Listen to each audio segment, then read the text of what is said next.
Trek to Yomi is a very stylized action game that, as you can tell by the footage you're seeing, is very similar to the Kurosawa films. But where this game goes with it feels more like style as substance, as opposed to having a combination of both.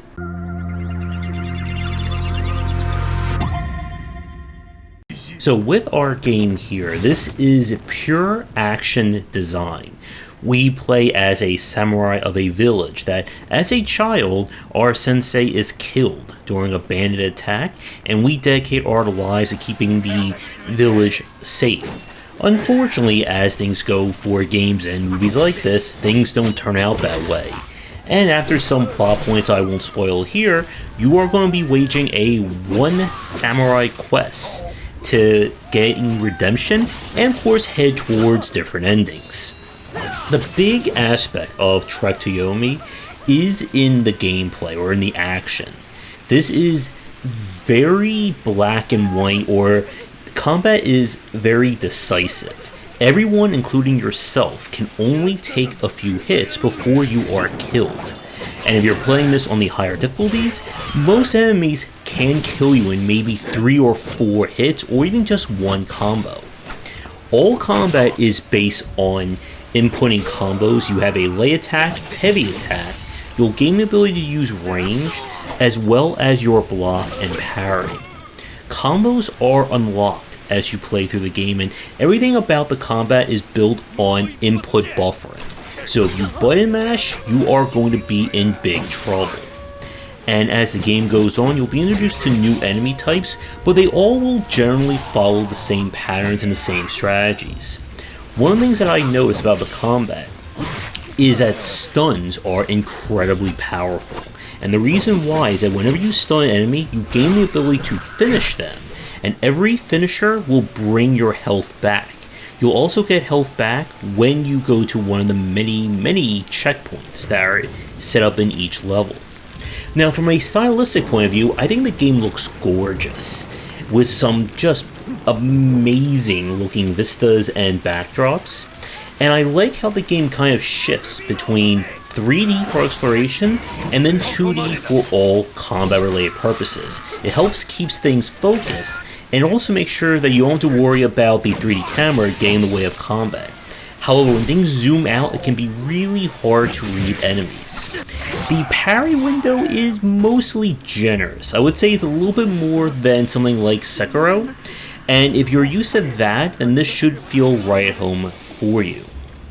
Now, as you go through the game, you only have about 7 chapters, and I think we beat this in about like 5 or 6 hours, and I'll be uploading the full play of this over to the Secondary Game Wisdom channel.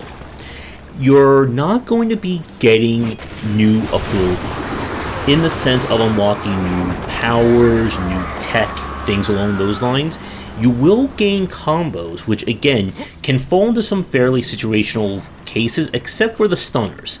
Learn the square triangle or XXY combo once you get it, and you can pretty much use it on almost any encounter in this game. And all in all, like I said at the start, the game certainly has style to spare, but it's when we have to look at the substance that Trek to Yomi begins to get some rust on that sword, as the game commits several action game sins that I want to talk about next.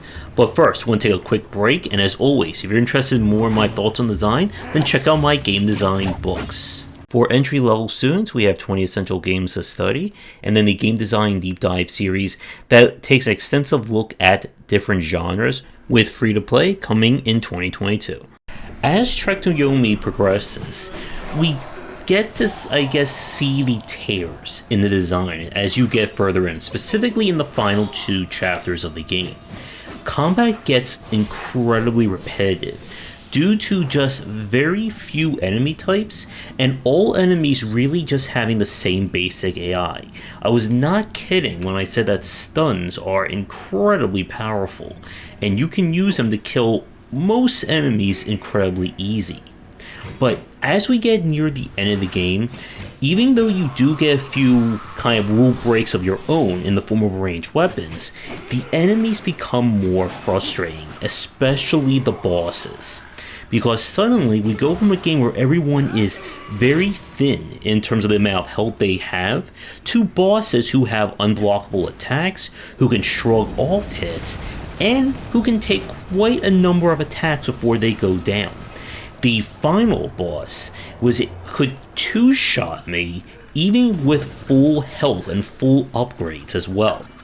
While you do get Fury scrolls, which are hidden that do modify some of your abilities, they don't really allow you to stand toe-to-toe with bosses.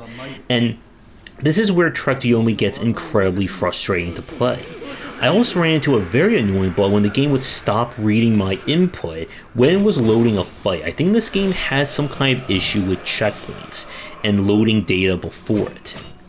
But as we got to the end, it just kind of felt like we were going through the motions, with 9 out of 10 fights being incredibly easy, and then that one fight being just frustrating to play.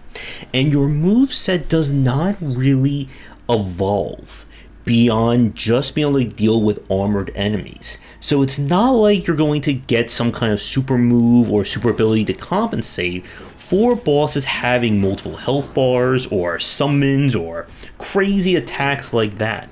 And it does kind of feel like it's taking away from the game, where the majority of combat is supposed to be very grounded with, sword-based gameplay.